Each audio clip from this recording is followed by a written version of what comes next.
Kung kangkong pag niluto na, napakakunti na lang. Oo, kunti na lang talaga mahiyos, no? Kapon, balaw ko.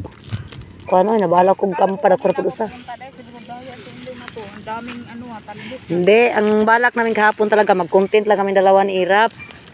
Bababa ako. Nakita kong daming talbusa. Kumuha na lang ako. O di na libre magsudan. Ala, sige kuha lang mo sa akong tanom. Ito pag may ilagay mo lang sa rice, kinuha sa niluluto. Sa akin ganun din. Sige lang, kuha lang mo. Dili eh. Dili. Malunggay, malaos.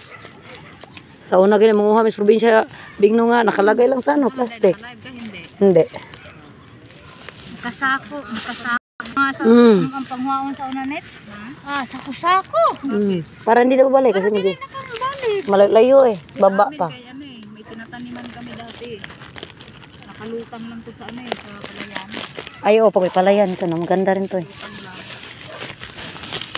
Pwede rin ito pakain sa baboy eh. Muntik pa ako napahamak doon. Marami pala dito.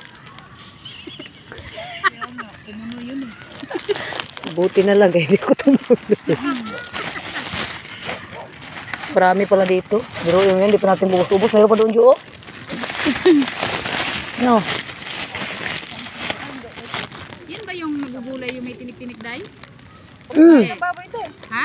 Kain ng baboy. Yung walang tinik yata, Jo. Net. Ano pagkain ng baboy? Sa inyo?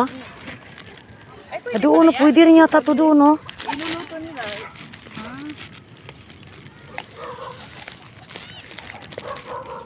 Kuitis, kulitis. Saan na ba yung nakita ko ng kamot ng ulot? Ulon? Oh my God, cool. Pag sure diya. Kaya naguro yung unod ni Net. Naguro ni unod.